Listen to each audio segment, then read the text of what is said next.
大家好，我是帅弟，我们又见面了啊！我现在在美国的夏威夷大岛，今天带大家看一看我体验最差的沙滩和体验最好的一个沙滩。现在我们已经开车来到了最差体验的这个沙滩，叫做 Maniowali 沙滩。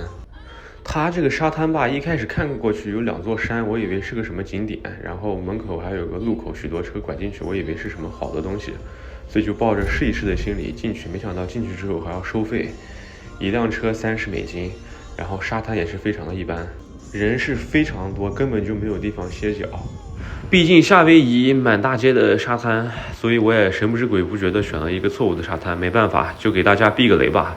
整个沙滩唯一的能拍照的地方就是这棵树，后面是大海，整个风景还是不错的。然后我们去沙滩可以看到这边的沙滩里面全是石头，而且人满为患，人跟下饺子一样的，根本连站的位置都没有。整个沙滩都是小孩的尖叫，所以一点体验感也没有。所以我准备直接离开这个沙滩，开车去另外一个沙滩。希望大家以后去夏威夷的时候要避雷这个沙滩。我们现在开车来到了它隔壁的4季酒店的沙滩。虽然这个沙滩属于4季酒店，但是是可以对外来人员开放的。我们进去的时候直接就告诉这个门口的工作人员说我想去沙滩，他就会给我们一个通行证让我们进去。沙滩的话，因为属于4季酒店，所以周围的风景是非常的好。我们现在已经来到了沙滩，可以看到这边基本没什么人，整个沙滩是非常的干净清净，在这里可以更好的享受大自然。帅妹，过来过来，喜不喜欢这个沙滩？喜不喜欢这个沙滩？啊！走在沙滩，我们能看到海龟的几率也是非常的高，像我就走了一小会儿就能看到4、5只海龟。除了海龟之外，我们还可以在沙滩边捡这种珊瑚呀、小贝壳呀之类的。不过因为海龟是保护动物，所以这边有牌子告诉大家不要离海龟太近。周围的游客也是比较有这种责任心的，看我稍微离得有点近就提醒我不要离它太近。不过想想也是确实的，夏威夷作为一个天然的火山岛，能保持这种生物的多样性，能感受大自然也是很不容易的，所以我们也是要保护这个风景。前面走了一会儿，我们又看到了一只正在沙滩睡觉的海豹。听工作人员说，这个海豹也是一大早来的，在这边躺了一上午了。这边还有个牌子告诉我们，见到海豹要绕道，不要打扰它休息。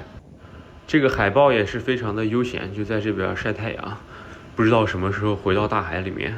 在夏威夷的时候，我就想坐飞机离最近的大陆要飞5小时，所以说这个岛基本上是属于一个孤岛。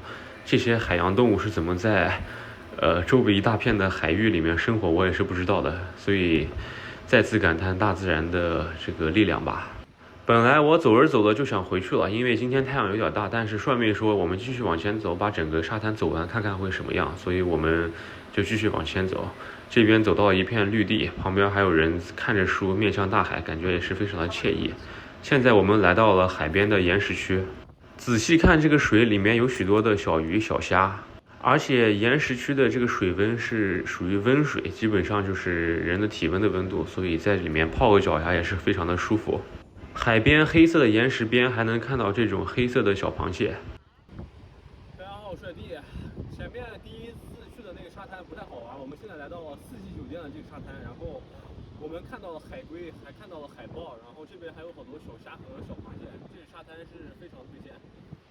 海边的岩石也呈现出了水的纹路，估计是经过了几百年的大海的冲刷形成的。这边岩石上看到螃蟹，竟然是一只会跳的螃蟹，也是很厉害。如果我们在落日的时候来到这个沙滩的话，那么估计风景会更好，能看到太阳从海平面慢慢的降下去。总之，今天这期视频希望大家避个雷，毕竟整个夏威夷那么多的沙滩，我偏偏去了一个要付费的，而且人还是最多的一个沙滩。非常推荐4季酒店的这个沙滩，这边我又看到一只海龟，不过壳烂了，也不知道怎么办。然后海边还能捡到许多这种国内以前用的搓脚石。整个4季酒店的海滩走完的话，大概要1个半小时。反正我个人是非常推荐这个沙滩，能看到许多物种。沙滩回来的时候，我们还能看到有人在这边举办婚礼，看上去也是非常的浪漫。那么本期视频就到这里了，我们下期再见吧，拜拜。